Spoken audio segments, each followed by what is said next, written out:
Sit by the fire and enjoy my little chat. Now, you're probably wondering just what kind of video this is going to be. And this is just going to be a little introduction to myself. I don't really like talking, recording audio of myself because I'm usually pretty busy with family and work and everything like that. And I have little to no time to myself sometimes. But I figured, what the hey, I was going to do a video where everybody can hear me and, hear my voice and know that, I am the guy who's making the Castle of Diavolul video games.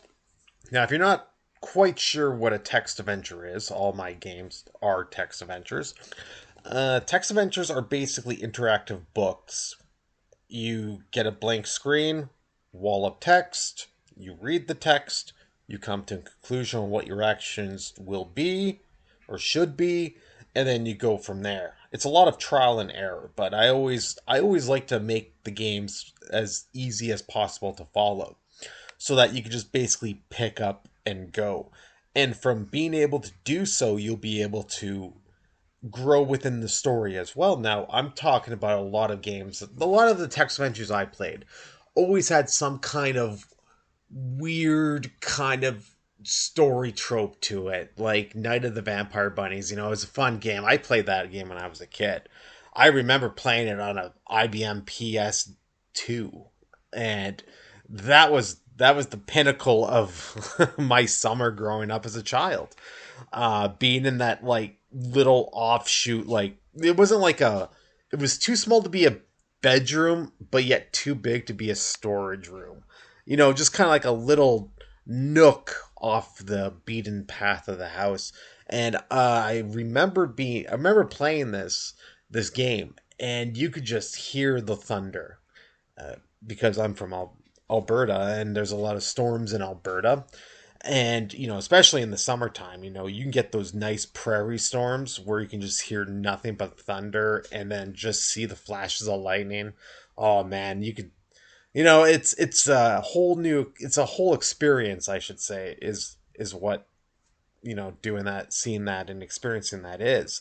And it just really set the tone for me in making a lot of the games that I've made now. If you haven't known, I made the Castle of Diavolul games. I've completed 9 games so far. I'm working on the 10th one, and these games are meant to tell a story. Now, I know I'm going all over the place with this. Like I said, I'm really nervous, and I should have wrote a script.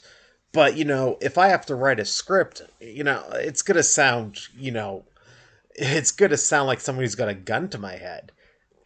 It's I'd rather be real with you because you're real with me. If you're watching this video, you're probably going to turn this off. You probably already turned it off a long time ago. But I just wanted to, I don't know what I wanted. I just wanted to be something, to be someone. Uh, because the whole YouTube thing to me is kind of odd. Of course, I made YouTube videos in the past. I've made, yeah, I've had many channels where I made videos in the past, but to me, this is the realest thing I've done is coming out here and speaking about my games because if you're all about visuals and all about the aesthetics and you know sound production and music production and audio and all that jazz, I don't think you're going to have fun playing a text adventure like my games. I always wanted to make games. I just never could afford going to school, and I didn't have the grades. And I wanted to make something fun. Being a father, I wanted to go out and make games that would, help kids learn to read. And what better tool to learn with than text adventures? I always found that reading was always difficult for me as a child. It was one of the few things that I was not good at. and so you have to go into another room and when you're a child in class and read with somebody for like an hour or so just so you can get up to par with everybody else. And being a father and having kids, I want to be able to do something similar but with text adventures. It all stems back from my childhood playing Zork and experiencing those mom and pop games on those floppy disks, or you go to a computer store back in the day, you could find like a compilation disc of like shareware games made out of somebody's garage, and they'd be on floppy disks or like homemade press CDs, and you go and you play them, and you have a lot of fun. And a lot of the stuff is real. Like a lot of the stuff you find on those discs are like 10 years old, because you don't have to pay for anything, right? Because it's shareware, so they just slap them on there. But a lot of the games I've really enjoyed were the text adventures or the visual graphic novels or whatnot. Uh, and to me, those are always fun, and that's why you'll find in my games like they're very simple, they're very simplistic. Point A, you start.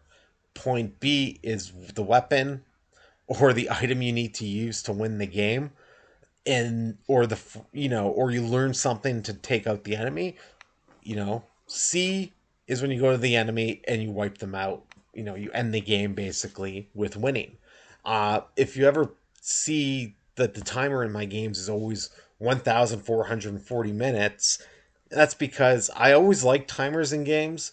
I find that it really pushes the button on anxiety, bring about anxiety and stress on the player. But I don't have save features in my text adventure games. I don't think they need save features or a load function. I don't think that needs to be in a text adventure game. If you can't beat a text adventure, let's say within the span of 12 hours or whatever, right? Uh, you know, I don't think a save feature is really going to help you. You know, if you want to master the game, you really got to play it over and over and over again. And like I said to somebody a while ago, I was like, text adventures are great, with a pen and paper because you can map it out, you can keep a diary of on what worked and what didn't work, and build on that to find the perfect route for you to take. And it's something that I really do enjoy, and I really do see the need for is being able to have a visual guide, making a visual guide, and going from there. It's like going into another world or going on a hike, and you don't have a map, but you're off the beaten trail, and you find something great, and you want to, nowadays you can just use GPS and global tracking and stuff like that. But back as a kid, like a cheat code or something like that, when you're a kid, and you're playing a video game and there's a cheat code and you have to quickly grab some paper and a pen and jot it down really quickly before, something happens to the system or locks up or whatever, or there's a power outage. But it's just some of those things that I've always found really enjoyable. Same with the trope of, bats and skeletons in a game. I love having like generic monsters in a video game. There's one of them that has a hunchback, and a bunch of them there's always a ghost. Whoa, my cat just went bonkers. But there's always like ghosts or bats or rats. There's even cats. And besides of the vampire, the count as the main villain in the series, I do love the fact of having skeletons. You can never have enough skeletons in a game. You know, Skeletons in a video game are always fun because they're always going to be evil. Like 9 times out of 10, skeletons are evil. You can never trust them. Look at the cartoons. They dance in unison, and they're always scaring people and causing mayhem and all that odd stuff. I don't know where I'm going with this.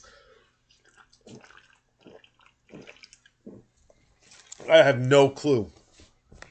But excuse me. It's a fun journey.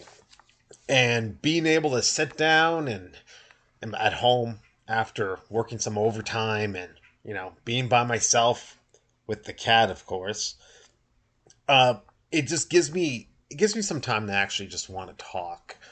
I don't really have a lot of people I can talk to about my video games, my text adventures, if you will. I don't really have a lot of people to talk to about this stuff, and I guess that's why I just keep pumping these games out, is because between work and family, I only have like maybe an hour a day to really work on my craft, what I love to do. And that's kind of the thing that I want to really, drive home, is that, you know, I love the thrill of a good adventure. Like, who doesn't? You watch an adventure movie and you get enthralled by it. You just want to you put yourself in that role of that character. That's the whole point. When Indiana Jones was released, everybody wanted to be an archaeologist, thinking like, "Hey, I'm going to be like Indiana Jones." Little did they know, who are you really going to fight? You can't fight, the Germans, because it's the '80s, and it just kind of goes along like that, right? I just always wanted to have that kind of surreal feeling of being able to sit down at your laptop or your computer or whatever and just be able to play. Just pick it up and go. That's the whole reason behind what I make.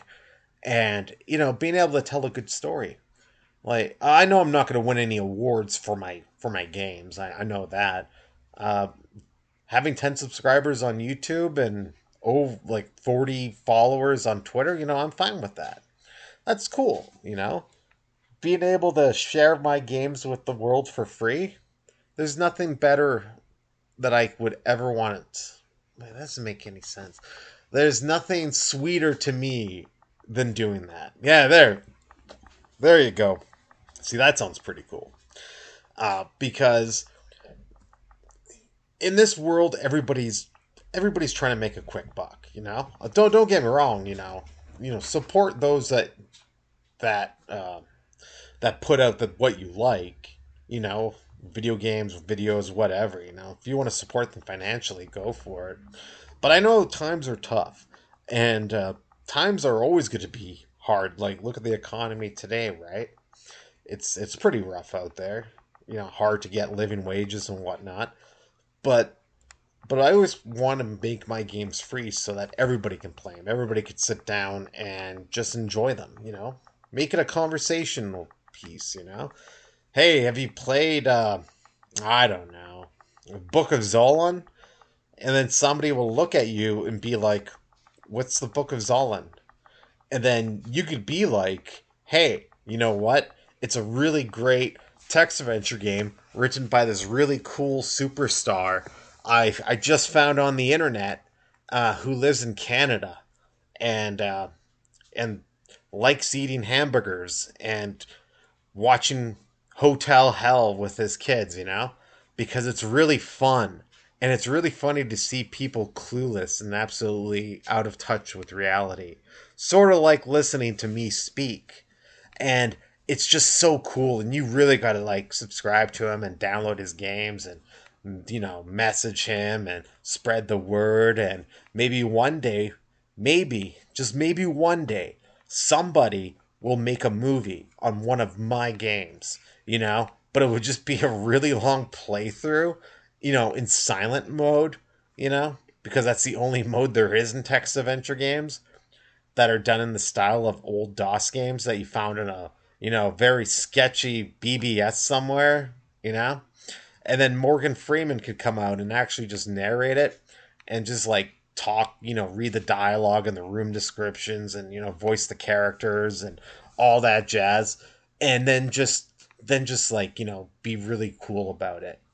And that's the whole movie, It's just more Morgan Freeman talking about my game, narrating the game. Heck, I'd pay for that. I'd pay $3 for that, and I don't even have $3. But anyways, it's kind of the whole point of what I want to do. So I'm thinking about making a video a week. like this, where I discuss things about the future games. 9 games in already, and 6 have been released. I'm working on London 1888, which will be a really great game. I'll talk about it more in the next video. But I just really wanted to just talk to you guys. I really just wanted to open up and talk to you guys because there's a lot that I want to say, and I do tweet, but it just I don't really have a lot of time unless I'm at home. I don't even tweet at work or anything like that. Do people still tweet? Like, I don't know. It's like Facebook. Do people still use Facebook? I don't know anybody that still uses Facebook. Anyways, I just kind of wanted to greet you all and let you know that this is the voice of the guy who makes all those videos uh, that I post on Reddit and on social media. Hopefully, trying to get people to want to play my game. But anyways, in the description of this video, you'll find a link to my my itch.io, and you can find all my games there for free. You can also find my Twitter, and don't forget to subscribe. But I just wanted to just really bring home the fact that those skeletons in video games and movies and all that stuff, those skeletons are real jerks. Don't get me wrong, I love putting skeletons in the game. As the bad guy, you can't even kill them because there's skeletons. Well, you got a sword and a lantern. What are you gonna do? Burn the bones? Like, a lantern's not gonna burn all the bones. And a sword, well, that's not gonna do much damage before the sword breaks and wears down. And you can't really run from a. No, I guess you can run from a skeleton. But I do love putting skeletons in my games. I do love the fact that I'm able to tell a story, bring about a whole new world of adventure and characters. And with that being said, thank you so much by joining me here today for the very first episode of Sitting by the Fire. So, I doubt anybody's listening by this point, but if you are, thank you so much. And the secret word is applesauce. So, put that in the comments and I'll know you're a true believer of my games. Anyways, you guys have a wonderful day.